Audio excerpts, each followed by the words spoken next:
One of the major issues waiting for Congress once it returns to Washington, D.C. is energy policy. The House of Representatives passed the American Clean Energy and Security Act before the break, sending it to the Senate.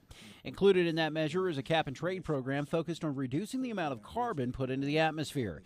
That's where meteorologists would be enlisted to help. The role the meteorologists would play was really to monitor how much carbon dioxide there goes into the atmosphere, which is a big part of the input data needed to make a cap-and-trade system work. Because of the potential role that meteorologists could play in a cap-and-trade system, the American Meteorological Society asked Congressman Tom Cole to speak at its annual summer meeting to give an inside look at the energy reform measure.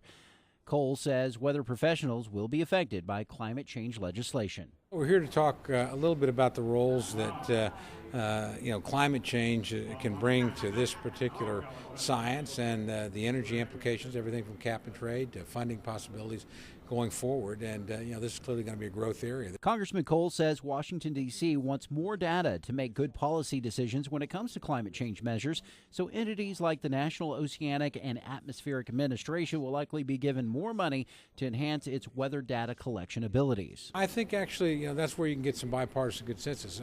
Right now there is at least a consensus that there's a lot we don't know that we need to know before we commit billions and in some cases trillions. While the legislation is now in the hands of the U.S. Senate, Cole doesn't believe that a cap-and-trade program will likely survive.